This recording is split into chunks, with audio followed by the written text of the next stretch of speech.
Pictures of Mary, Jesus and the saints. Images from the long-lost empire of Byzantium. This is a journey of discovery, a search for the origins of Western faith, a tale of ancient battles that changed the world forever.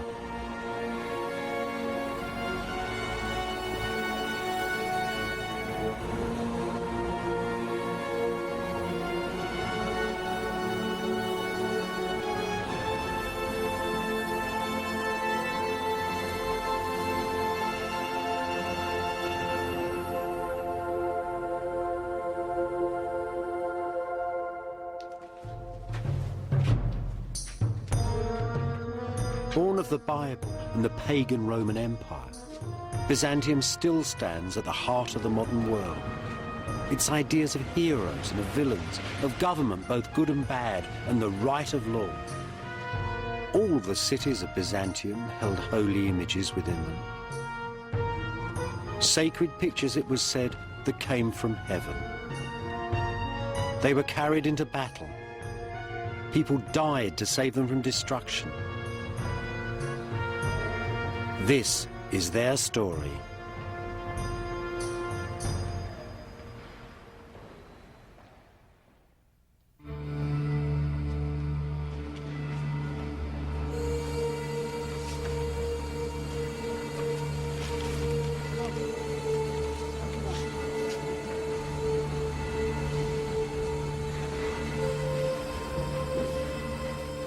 This is the heart of the ancient palace of the popes of Rome. It's centuries older than the Vatican and filled with holy wonders. Believers say that Jesus Christ once walked upon these steps, that they were taken from Pontius Pilate's palace in Jerusalem. The steps were brought to Rome in the first centuries of Christianity and are reverenced still by millions of people every year who pass up them on their knees, deep in penitential prayer.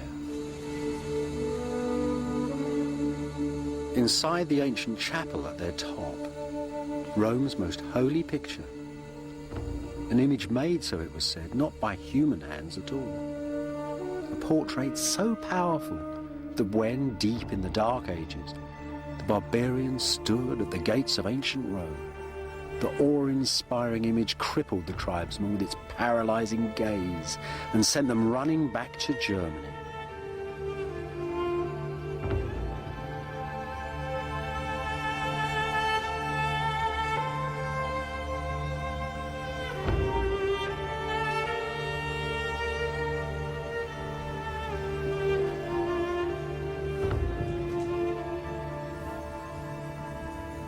The painting's entirely encased in silver. The nearest you can get to it is that little face on the top, which is actually painted on linen and lays right on the ancient panel. And that type of face, a round one with dark hair, is probably the nearest you can get to an authentic portrait of Jesus. The original was said to have been painted on the walls of Pontius Pilate's palace by the first Christians. The real painting, underneath, it's been entirely washed away 1,000 years ago. That doesn't matter, really. This is more than a picture. It is literally a window into heaven, a link between divinity and the earth. The Romans call their painting the Acheropita, an ancient Eastern word that means a picture made in heaven. It was actually made in the 7th century in the Empire of Byzantium, part of a standard set of pictures of the people of the Bible. All those images come from the East. They're our most basic images of kings and gods and governments, of heroes and mothers and villains, all those types we take for granted. And their story of how they got from the East to the modern West is an astonishing tale. They've come through fire. It's a story of blindings and hatreds and the light of faith. It's our story, and it's a part of the story of Byzantium too.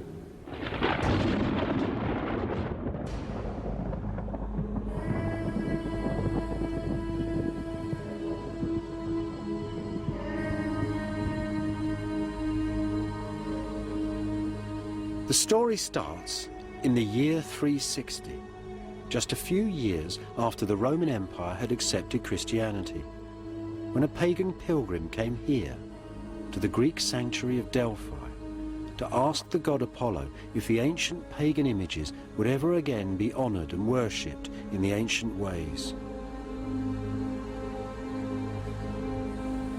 Deep down, under Apollo's vast temple, an old lady sat, filled with the fumes from a volcanic crack underneath and drugged with cyanide. She babbled a reply, and a priest took down her words in classic verse.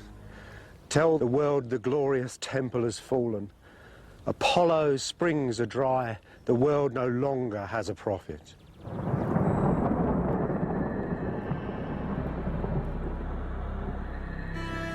Using the signs and symbols of the ancient gods, Apollo's priest had just announced the ending of the pagan world.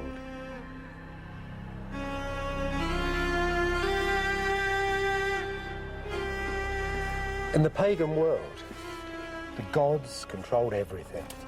From the movements of the stars in the sky to the fishes in the sea. And their signs and symbols were everywhere. They protected crops and trees. They were in every stone. When the thunder came down, you understood it because it belonged to a god, and every god had its sign. It was a complete universe, and everybody felt secure in it. When Christianity took over the Roman Empire, it attacked and swept away all these signs. Now, these signs were as old as man himself.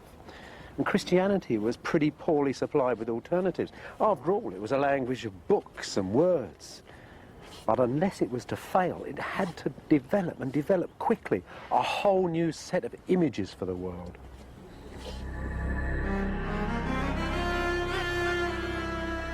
The trick, the genius, you might say, wasn't just to swap this ancient chaos of 10,000 pagan signs and symbols for a single set of Christian images, but to find a quick way of spreading these Christian images and pictures right through the ancient Mediterranean. Books. Books were the answer. Books were invented at the same time that Christianity started. Before that, there were scrolls. Now there were pages. This is a copy of one of the oldest books in the world, from the first centuries of Christianity. Look, if you flip through it, you see pictures.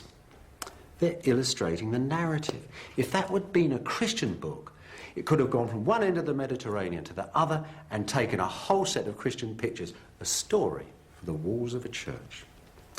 Well, that's just a copy.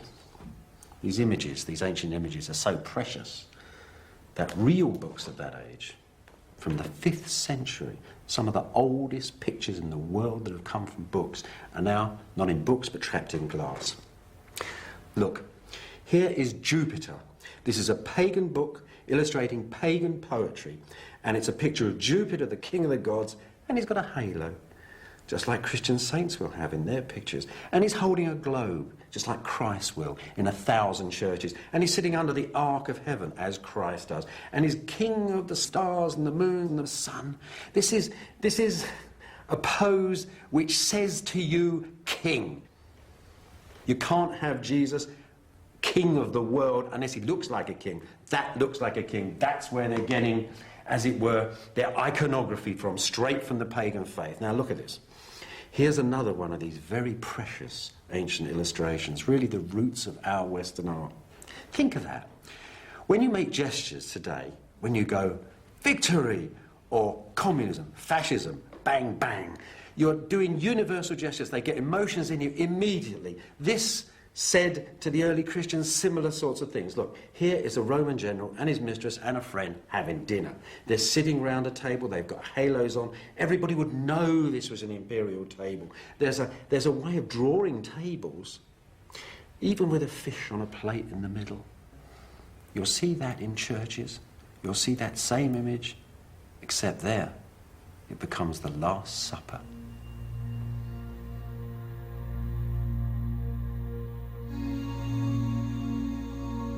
The first imperial images to tell the stories of the Christian Bible, to symbolize its faith, came from this city, 1,000 miles to the east of Rome, ancient Constantinople. now Istanbul in modern Turkey.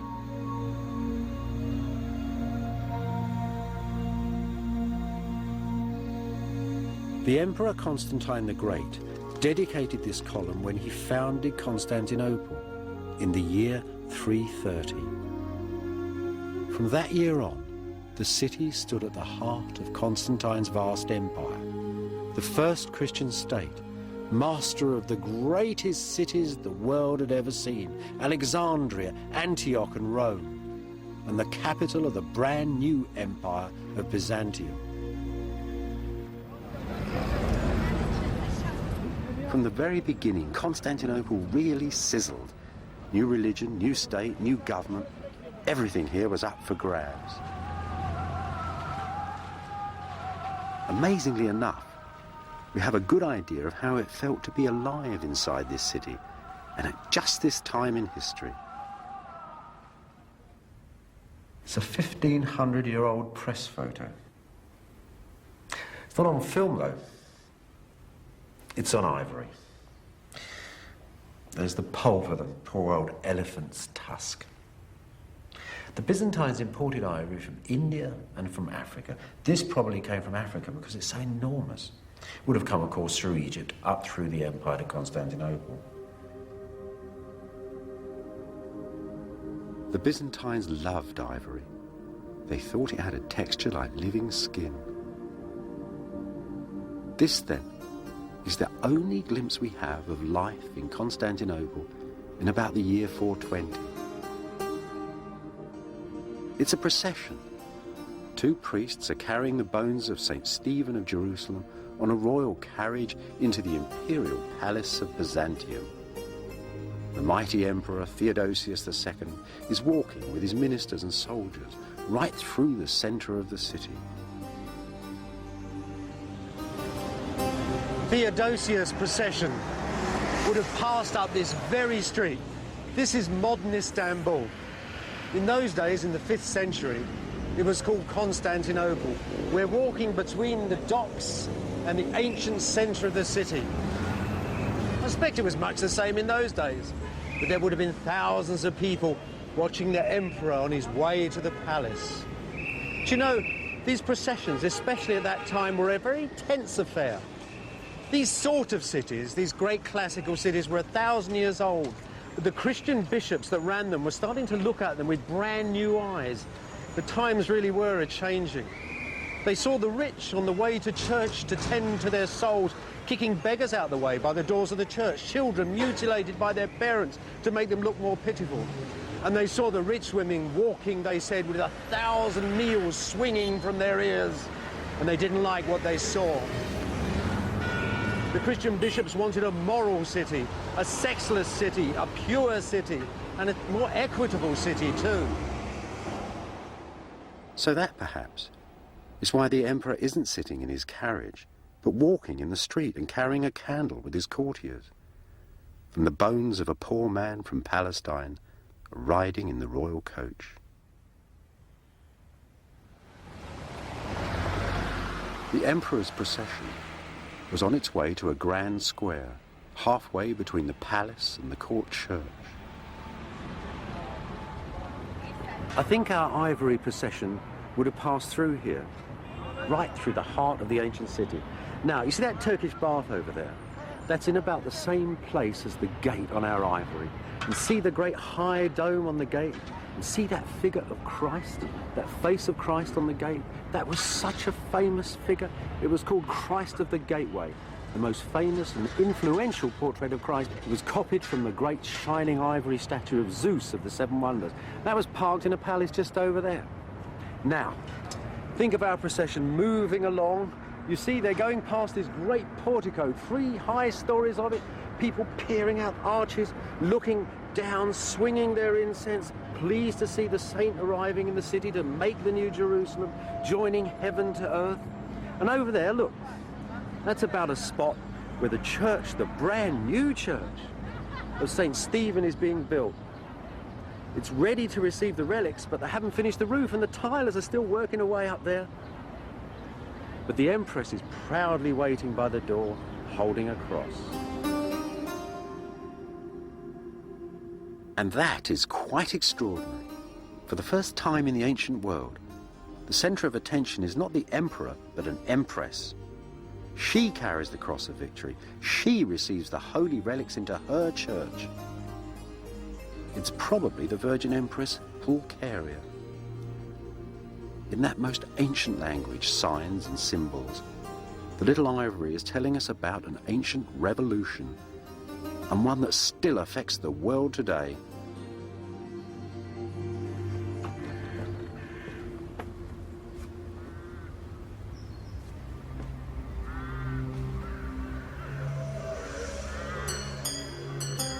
In the first years, many of Christianity's most famous pictures were made here, in the grounds of the great monastery of St. John Studios at Constantinople.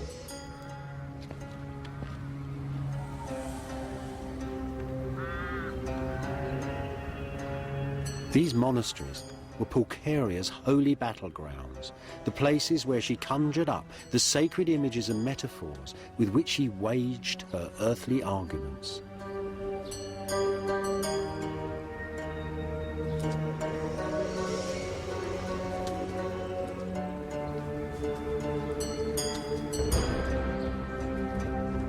At the centre of this ancient image factory, one of Constantinople's oldest churches, where the sacred signs and stories were put to powerful use.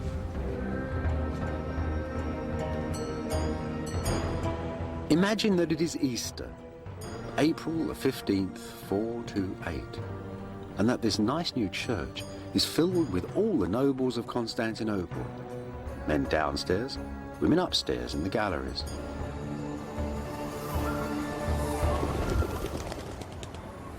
Suddenly, there was a great hush. The imperial guard and the emperor and all his family have walked into the church. Now, in the middle of these churches, there's a stone pulpit.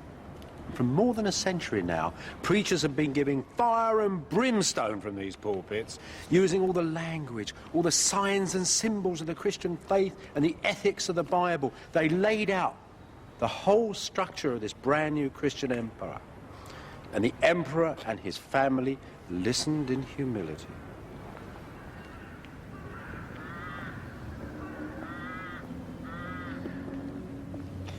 Right on this line here, there was an altar rail. It separated the main body of the church from the high altar. Only the emperor and his priests were allowed in here, close to the divine mystery of communion. In 428, though, things were rather different. Theodosius, the emperor, was usually accompanied to the altar by his sister, Pulcheria. They'd ruled together since they'd been children, two frightened toddlers in a palace filled with intrigues and plots for the succession.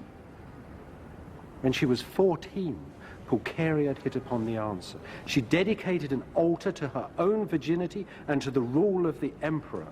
From that moment on, they ruled a strange, sacred couple like Joseph and Mary, and there were no plots for the succession. It had also given Pulcheria a unique role within the church.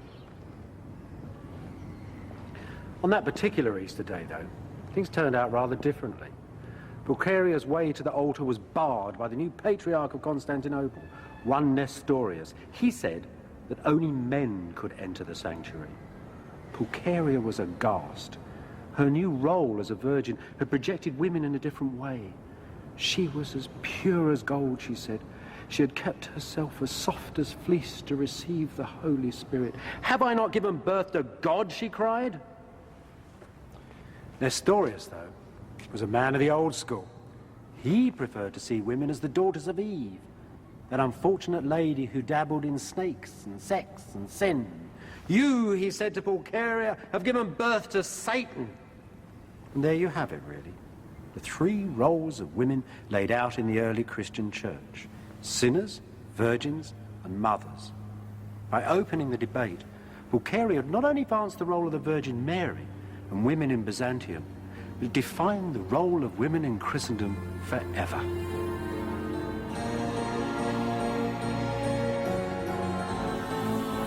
Encouraged by Pulcheria, the next full council of the Church declared Mary, the mother of Jesus, to be Mary, the mother of God. It was a defining moment. Nestorius' challenge to the Empress Pulcheria was now seen as an insult to the Virgin Mary. He was declared a heretic and exiled.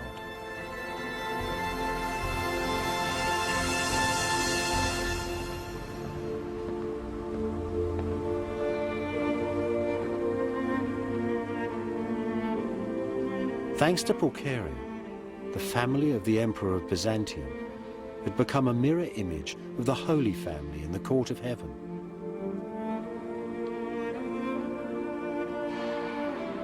That is why these medieval emperors offer their city and an image of this church, St. Sophia, Byzantium's cathedral, for the protection of the Virgin Mary.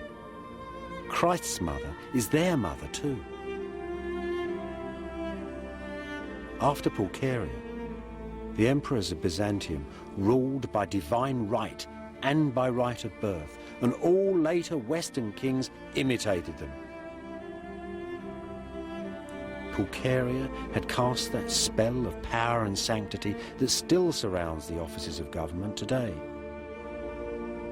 She'd also changed the way that men saw women and women saw themselves.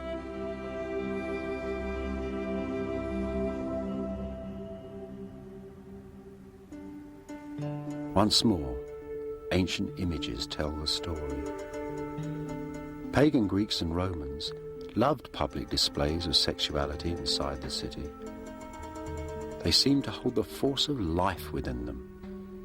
They gave assurances of immortality. The Christians, though, had gazed upon eternity.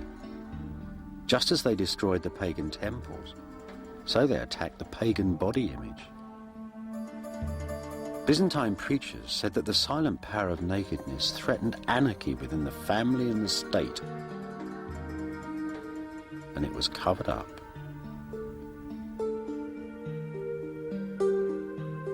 Women like Pulcheria, who once had flaunted wealth and beauty at the public baths, now lived regretful, celibate, in hermits' huts inside their marble palaces.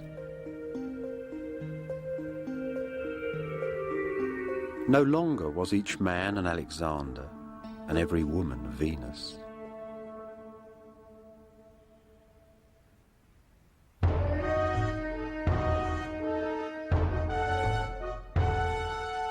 Right through the empire, the cities of Byzantium were filling up with Christian piety. Yet it was still a magic, superstitious world.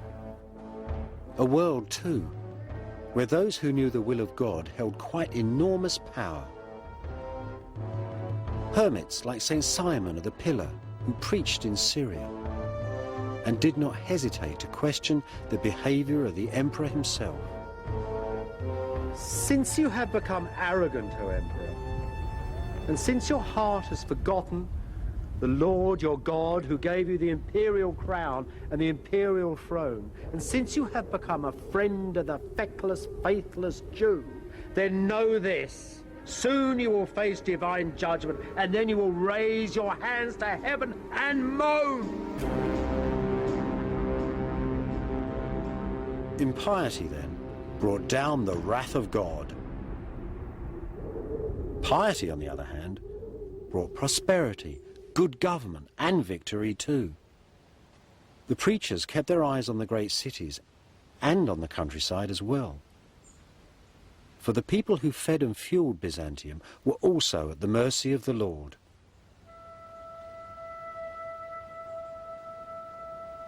Deep in Turkish Anatolia, this little village was once the city of St. Michael of 10,000 angels, famed for its fine churches.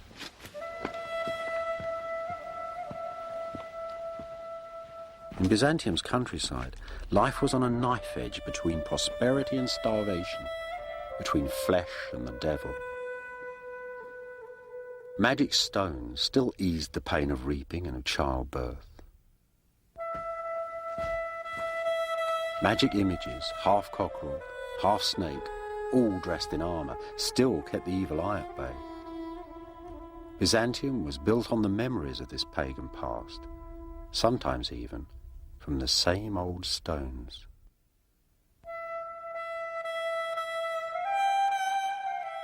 Ancient demons haunted the countryside, stopped up wells, curdled milk, and threatened plague and madness. Many saints were really doctors, ministering to a madness born of holy terror. Their prayers drove out the ancient devils, safeguarded animals and crops.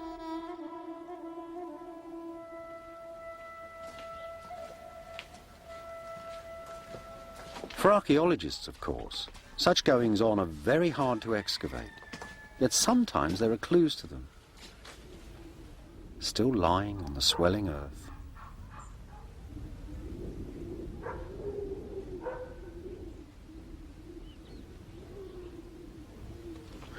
If you ever wondered what attracts archaeologists to one place rather than another, this hill is a wonderful example. Just look at its shape. It's a bit strange in the landscape. Look at all this white stone. This is building stone. Well, that's interesting, you might think. But then I found this. See? It's a very rare piece of marble, just like the Byzantines used to use to clad the walls of buildings. So it's quite a rich building. Here's a bit of the roof. So we got the walls and the ceiling, everything you could need. What the devil is it? Well, look a bit closer. And here you can find something absolutely unique. This field is studded with tiny little bits of glass. These bits of glass are very special. These are mosaics, and they were made from the 5th to the 7th or 8th centuries. That makes this field unique. Look around, and you'll soon discover why such a sophisticated city church was built here deep in the countryside. Long before the Christians took over its magic, this area had been a pagan sanctuary, a place of sacred springs and running waters, a little paradise. Well, this is the place that's given this region its name. Old Turkish Yurme, Greek Germia, Roman Thermae. That's a hot spring over there. Once it was a great pagan shrine.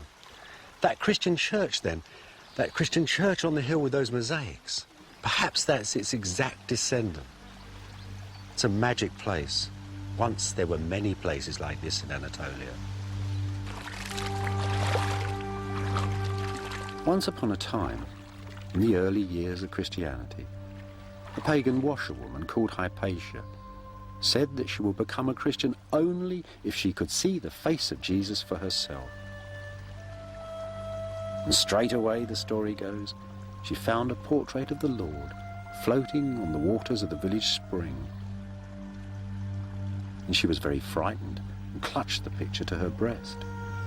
And then Hypatia found she had two pictures, the original panel and another imprinted on her dress. It was a miracle. Such powerful images, fallen straight from heaven and mysteriously duplicating, are called acheropita. Tradition has it that several of them still survive. The acheropita in the ancient palace of the popes at Rome, the great shroud of Turin,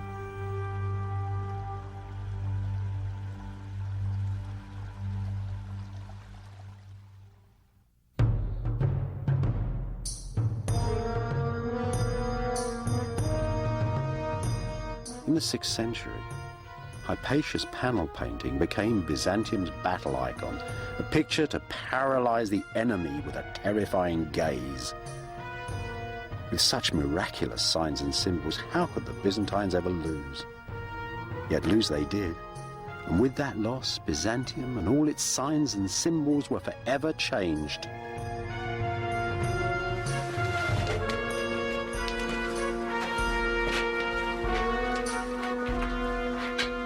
These are the ruins of a Byzantine border fortress, set right up on the edge of the Syrian desert. In the 7th century, the East exploded. The Byzantines moved on Persia, and the Persian armies moved towards Byzantium. Vast battles rolled back and forth across these plains for a quarter of a century and more.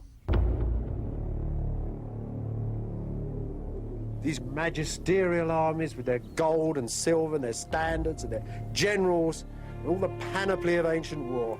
And at the end of it, all of Persia was destroyed and all of Byzantium had been sacked except one city, that of Constantinople. And at the same time as this tremendous battle was going on, small tribes were infiltrating up through the empire.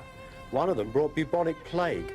It was so bad in Constantinople that 10,000 people a day died from it. The bodies were piled in a fortress and a terrible smell of death hung over the city.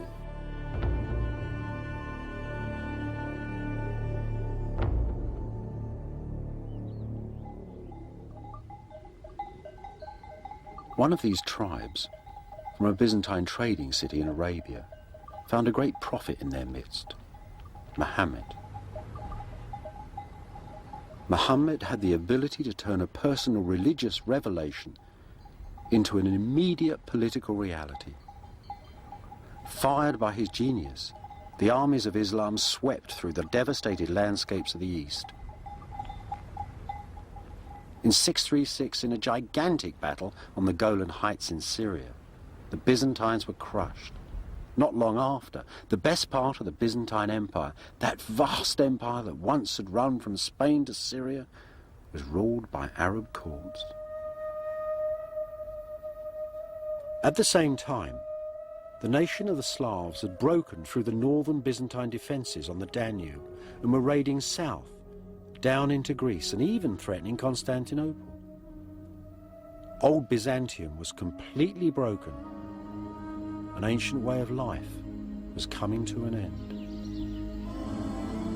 The story of the Syrian city of Apamea could serve for 100 others.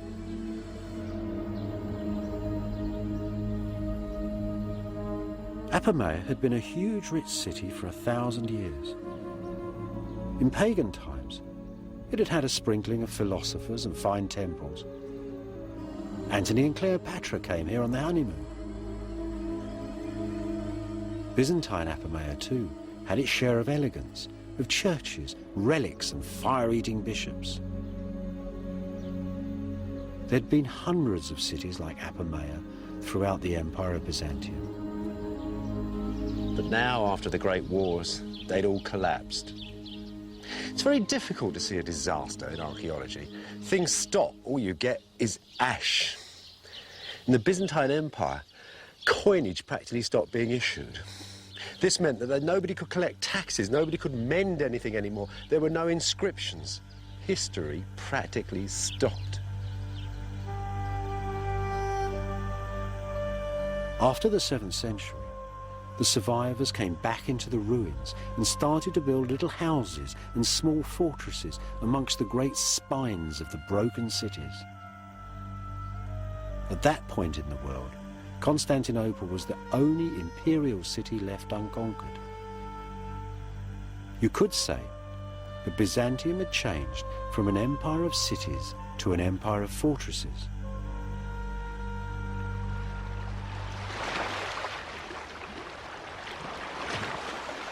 Much of 7th century Constantinople must have looked like this. Old Monemvasia in southern Greece. The city's walls protected refugees from the lost empire, soldiers, craftsmen, landowners. Its churches were filled with images from 10,000 distant shrines.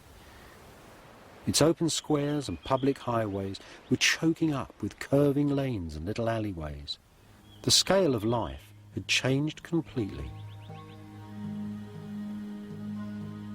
People now stayed by the family fireside, read books in silence by themselves, cultivated their souls, engaged in clandestine love affairs. Even patterns of eating and drinking changed. Take bread, for example. Corn in Constantinople largely came from Egypt. After the Arab invasions, there was no corn from Egypt. No free bread handouts, first time in hundreds of years. Worse than that, the wheat that came from the north actually tasted different, but it rose like modern bread. And that's really where the modern loaf starts, I think. But it wasn't just the food you eat, it was actually the way you ate it. Ancient people had sat on couches and been served by slaves. They didn't really have knives and forks, there was nowhere to put them. Now, with chairs and tables, people were sitting down so that the great classical spoons were filed down to make a little fork which you could prod the food. Pretty soon people would be cutting their own food up with knives. Other changes too. With the loss of Syria to the Arabs, practically all the olive oil trade dried up. So you had to light your house with candles. They were quite expensive. Not so many fry-ups either. There were more boiled foods now from the north. Northern foods called more for beef than pork. The northerners too brought different clothes with them. Byzantium was cold. People took up wearing trousers for the first time. And those tough guys from the north with their long hair began to be copied by the Byzantines. If you want to look cool and groovy and wild, you look like a northerner. The old classical world was disappearing. Behind the high stone walls, there was uncertainty and stress and fear. And in the age-old way, Byzantium expressed this change of mood with the signs and symbols of its faith.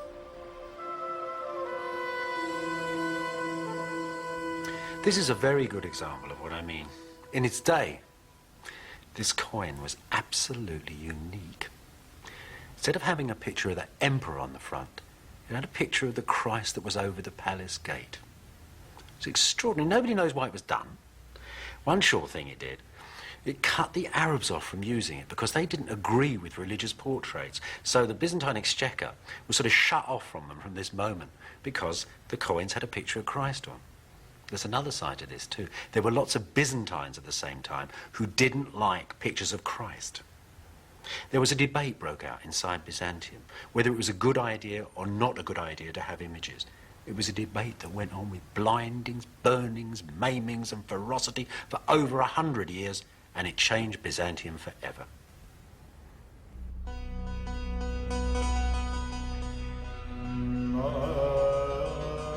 By the 8th century, after the invasion of Byzantium, Constantinople, the ancient capital, stood at the centre of a gathering storm.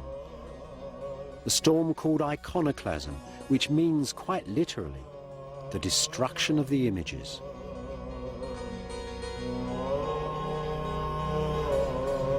In the year 730, there was a whole lot of agitated people milling around in this square.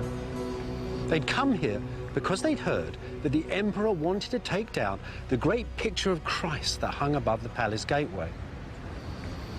They loved the picture. They didn't want it taken down. It healed the sick. Now, this painting stood under the great high arches of the palace gate somewhere over there. And a soldier put up a ladder to go and get the painting, and somebody rushed out of the crowd and pushed the ladder down and killed the soldier. But the other soldiers took the painting down and arrested the person who'd killed their friend. And they had her executed, and Saint Theodosia, the Virgin Martyr, became the first victim of iconoclasm. Iconoclasm, the cataclysm of the paintings, this movement that started in the palace of Byzantium to destroy all holy images. 30 years after they took the picture down from the palace, the iconoclasts, that is the people who were destroying the images, went through the great church itself. The patriarch was murdered, all the images were taken down. And though the angels came down from heaven, so it was said, and beat the impious emperors, the iconoclasm continued.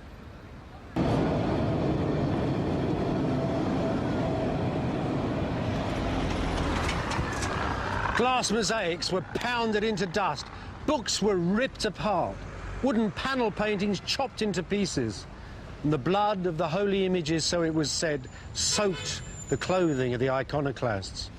It wasn't only little things either. The monuments of the city were actually covered in images. This, for example, was part of a great milestone that stood at the centre of the city. The emperor decreed that the sacred image of the Virgin that it contained should be scraped away and a picture of his favourite charioteer put up in its place. What on earth was going on?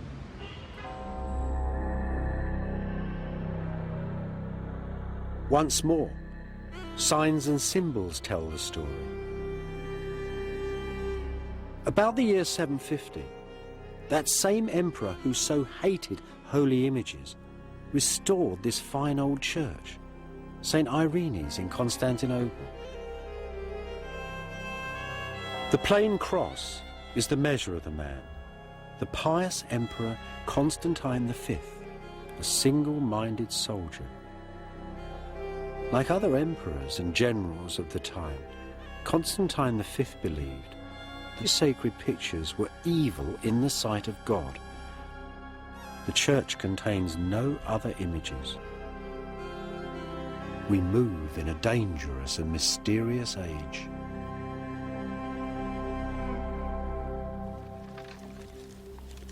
Part of the dark mystery of iconoclasm was actually solved a few years ago in the Vatican Library by the study of this old book. Now this book, well, it was clearly more than 1,000 years old, but the text in it was twice as old as that and more. This is called Ptolemy's Handy Tables, and it was written in ancient Alexandria in Egypt, and it describes all the passages of the stars and the sun and the moon through the sky. What was so remarkable about this copy of it was not simply its beauty, but also the fact that it had been written at the height of iconoclasm, right at that burning beginning when every image in the churches were being destroyed. Now, the key of this book and the central image of it is this beautiful plate in the front. And it shows you, it's a sort of a diagram from the most ancient world of astrology. There's the zodiac signs around the edge, all those wonderful old signs, all added together to make a sort of cosmos. And in the middle, this iconoclast artist has actually painted Apollo, the sun god. This is the ancient Greek world. It revolves around the sun. And there's Apollo in his chariot sailing through the sky. Isn't that extraordinary? These pious emperors who think so deeply and so hard about Christianity put Apollo in his chariot at the center of the universe. Why didn't they have done that? The truth is, of course, this man is interested in these old pagan values. He's thinking of luck. Charioteers, his favourite charioteers, ran races and won them in the centre of Constantinople. The charioteers brought luck and victory to his city, and that's what these iconoclasts wanted. They wanted a pure Christianity, but they wanted that most ancient virtue, luck.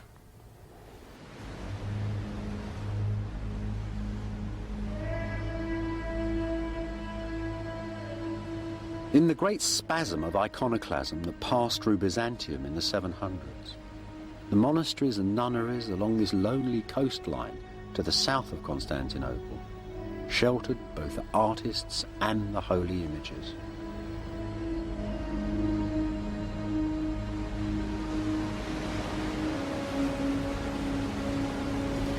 The battle for the icons ebbed and flowed throughout Byzantium like a summer storm. But you know, those pictures never really left the people. They were too much beloved. The monks really fought for them. The monks of the great imperial monasteries of Constantinople, the monks that lived here in this idyllic land along the coast of Marmara, they died for those pictures. There were icons too, even in the royal palace. The ordinary people liked them. The people in the royal family liked them. Constantine V's own son was married to a girl from Athens called Irene, who kept icons in the palace. Now, Irene was an interesting lady. She wanted the icons back. And when her son finally became emperor in his own right, she took him back to the room where he'd been born, a room of shining porphyry, and had him blinded and restored the pictures. That terrible story of Irene wasn't the end of the iconoclasm. 50 years later, they were still torturing people who liked pictures.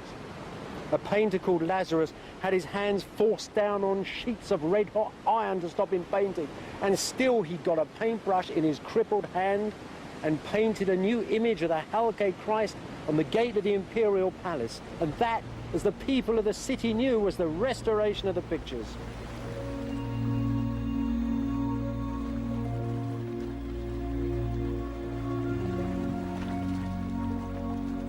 In the year 867, on the 29th of March, the Patriarch of Constantinople, one Photius, dedicated the first pictorial mosaic in the Church of St. Sophia,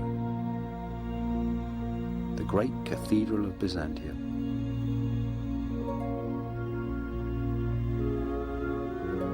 Beside it, in mosaic, was a single sentence. These images that the heretics cast down have been set up again by pious emperors. The iconoclasts had lost the century-old debate. Even in her image, Photius tells us, the Virgin graces and delights. She strengthens and she comforts us. Once again, the holy pictures filled Byzantium with their unearthly presence. In St. Sophia, images of Christ were placed up in the dome and here, above the church's central door, where only the emperor could enter. Not the favourite Western image of a mortal Christ impaled in time upon a cross, but the old familiar figure from the palace gate, Christ of all time and of all places, Christ, Lord of the cosmos. Before this ancient image, penitent emperors now prostrate themselves in awe.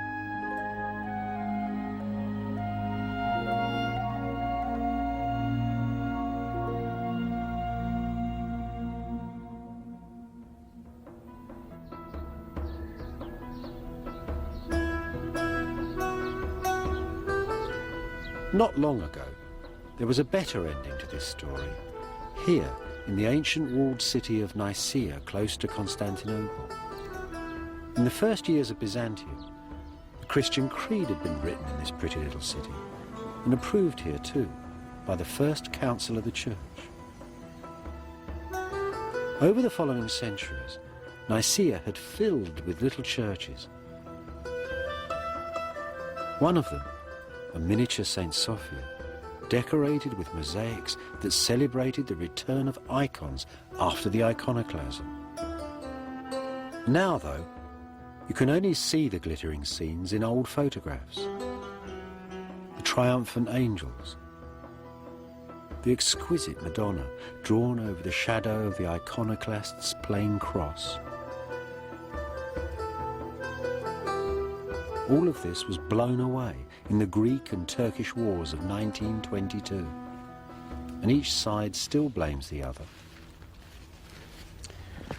How is it that people can show such tremendous ferocity to such quiet beauty, such passive images? Well, I think it depends upon the way you look at pictures. You see, that Virgin that stood here in the nave of this church, like the one in St. Sophia, wasn't like a Western picture. It wasn't just a picture of a woman in a blue dress sitting on a chair with a sacred baby. It wasn't like a record of an event. These pictures were actually intended to actually take part of the identity of the Virgin, part of the eternal cosmic identity of the Virgin. Something was there at the beginning of time and there at the end of time, and you had it in your church. As every little icon, every little picture throughout the empire refracted these bits of holiness throughout the empire. The emperors didn't want that. They wanted to gather all that dispersed holiness around their own person in the city, along with the sacred relics inside their palace, just as they collected the taxes. So they wanted that power to themselves. But the Byzantines came from one of the most ancient cultures of the Middle East. The people wanted their images. So the triumph of the pictures, you might say, is really a compromise. The emperor gets his sacredness, his divine power, and his taxes in Byzantium, and the people get their pictures. The compromise is the most indelible aspect of the Byzantine identity.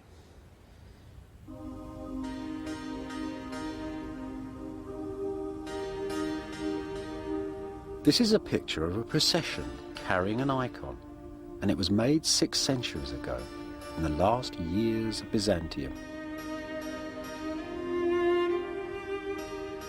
It gives a precious glimpse of Constantinople's most famous image of the Virgin Mary, painted, it was believed, from the life by St. Luke himself.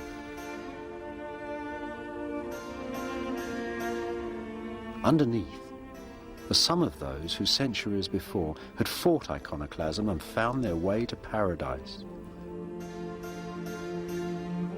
Saint Theodosia, the Virgin Martyr, the abbots of the monasteries, the artists, they hold the pictures that they died for.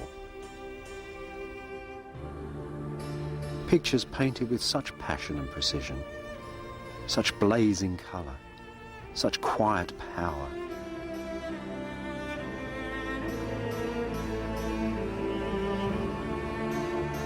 They say that on the last night of Byzantium, on the evening of Monday, the 28th of May, in 1453, just hours before Constantinople fell to the armies of the Turks, that the Virgin came down into her city for the last time and took her picture back to heaven.